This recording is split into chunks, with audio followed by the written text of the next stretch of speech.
একটা হাতির ছবি একদিকে আর একদিকে কাকের ছবি। হাতি, হাতির বাচ্চা, কাক, কাকের বাচ্চা। তো মা হাতিটা বাচ্চা হাতিটারে বলতেছে, তোমাকে দিয়ে কিচ্ছু হবে না, মাত্র 2 মাসে কাকের বাচ্চাটা উঠতে পারে, তোমার 1 বছর হয়ে গেল, তুমি এখনো উড়াই শিখলা না।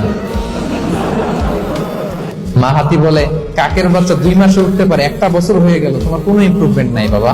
হাতির ছোট বাচ্চাটা মুখটা খারাপ করে চুপসে মাথাটা নিচু করে বলতেছে, মম আই এম ট্রাইং,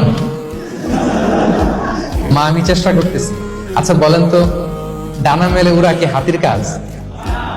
এই যে ওর সাথে কম্পেয়ারটা করছে, এই কম্পারিজনটা হইছে। আরে হাতি তো he is the king of the jungle, ওর এক একটা পদক্ষেপে ও পা ফেললে থারথার করে কাঁপে পুরো জঙ্গল, পুরো বন।